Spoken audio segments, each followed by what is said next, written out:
कोई बात नहीं, कोई बात नहीं। अरे नहीं, आदरणीय सभापति महोदय, मैं आपका बहुत धन्यवाद देना चाहता हूं कि बहुत ही महत्वपूर्ण और देश के लिए और बड़ी आबादी के लिए भारतीय जनता पार्टी की सरकार में एक और बिल आया है। क्योंकि मेरे से पूर्व में जो हमारे साथी बोले हैं वो माननीय सदस्य हमारे साथ नहीं, लेकिन मैं उनके बहुत सारी बातों से सहमत हूं। और अध्यक्ष महोदय, मैं देख रहा हूं जो एक्स कांग्रेस वाले हैं वो ज्यादा बोल रहे हैं।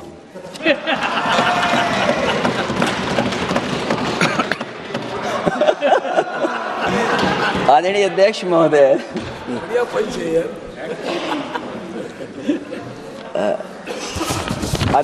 जो आज बिल पेश हुआ है, मैं हिंदी और अंग्रेजी को जो कुछ समझ सकता हूं वो यही मैं कह सकता हूं कि माननीय मंत्री जी ने ये कहा कि ये उम्मीद है। ये उम्मीद कैसे बना है, अंग्रेजी में भी मुझे समझ में नहीं आ रहा कि उम्मीद है ये, हिंदी में भी समझ में नहीं आ रहा कि ये उम्मीद है। यूनिफाइड वक्फ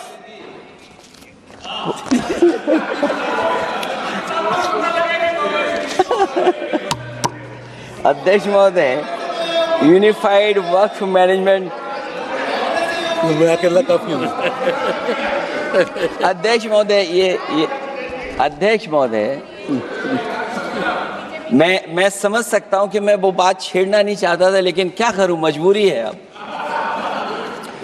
अध्यक्ष महोदय, अभी माननीय सदस्य लोग ये कह रहे हैं कि हमारे सदस्य नहीं है यहाँ पर जो हमारे साथी हैं, लेकिन अध्यक्ष महोदय मैं ये कहना चाहता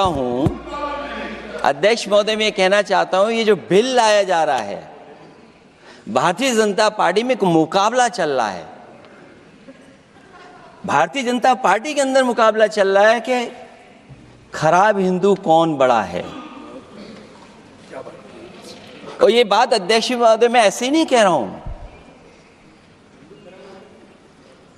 जो पार्टी ये कहती हो कि दुनिया की सबसे बड़ी पार्टी है, अध्यक्ष महोदय वो अपना राष्ट्रीय अध्यक्ष नहीं चुन पाए अभी तक।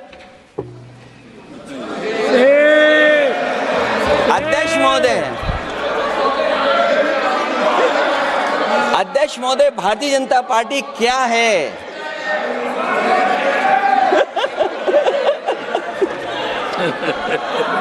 जी, मैं अखिलेश जी ने बहुत हंसते हंसते कहा है, इसको हंसते हंसते जवाब देना। ये सामने जितनी पार्टियां हैं उनका राष्ट्रीय अध्यक्ष उन 5 लोगों को ही चुनना है परिवार के। हमें माननीय अध्यक्ष जी करोड़ों सदस्यों में से 12-13 करोड़ सदस्य प्रक्रिया कर कर चुनना है तो देर लगती है। आपके यहाँ जरा भी देर नहीं लगेगी। मैं कह देता हूं अभी 25 साल तक आप अध्यक्ष हो जाओ, नहीं बदल सकता। अध्यक्ष महोदय, क्योंकि जो बात निकल के आई है वो मैं फिर आगे बढ़ा दूं। अध्यक्ष महोदय, जो बात सोशल मीडिया या और जगह गुपचुप हो रही है, कहीं ऐसा तो नहीं था कि अभी कुछ दिन पहले यात्रा जो हुई है वो कहीं 75 वर्ष की एक्सटेंशन वाली यात्रा तो नहीं थी। अध्यक्ष महोदय, ये जो इस बार जो वक्फ बिल आया है, नाकामी का पर्दा इस बार है वक्फ बिल। और नाकामी को एक आध नहीं है, मैं कई नाकामियां बता सकता हूं। अभी मैं माननीय सदस्यों को सुन रहा था, वो पुराने कई बिल उनके बारे में चर्चा कर रहे थे कि कितने प्रोग्रेसिव बिल लेकर के आए हैं। मुझे याद है मैं उत्तर प्रदेश में उस समय था और मुझे लगा कि शायद इनकी वो बात ठीक होगी। एक ये बहुत तैयारी के साथ फैसला लेकर के आए थे और फैसला ये लिया था आधी रात के आज के बाद नोट नहीं चलेंगे, नोट बंद हो जाएंगे। अध्यक्ष महोदय, उस नोटबंदी नाकामी के बारे में भी तो चर्चा हो जाए। कि अभी भी न जाने कितनी जगह पर कितना रुपया निकला जा रहा है, कितना निकल करके आ रहा है। केवल नाकामी नोटबंदी की नहीं, नाकामी बेरोजगारी की भी है, नाकामी महंगाई की भी है, नाकामी किसान की आय दोगुनी नहीं कर पाए वो भी इनकी नाकामी है।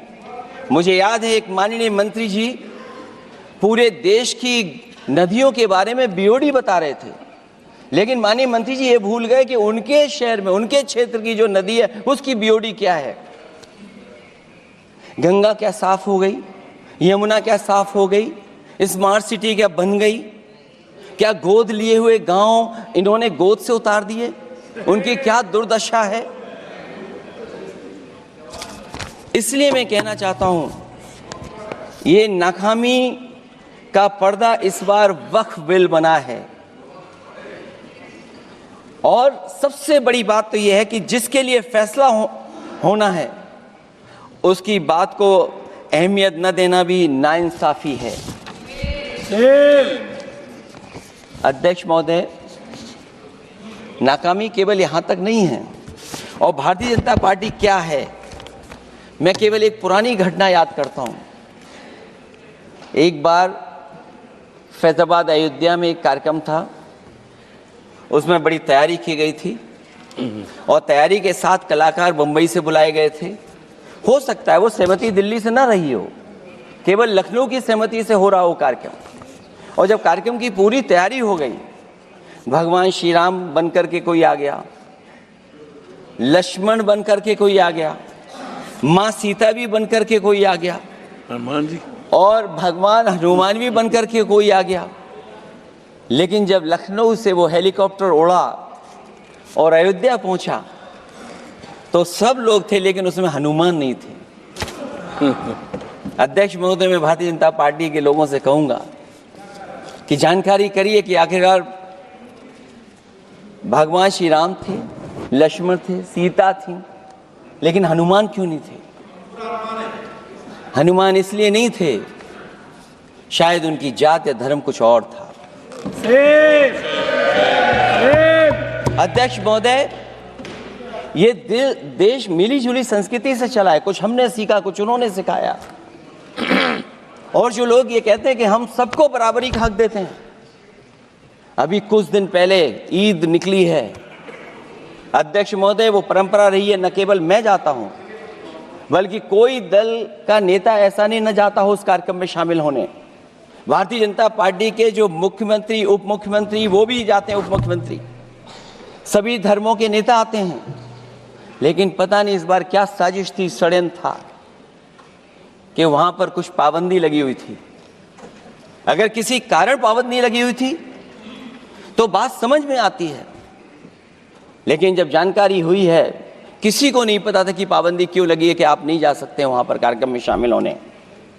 क्या यही भारत है, यही संविधान हमें रास्ता दिखाता है?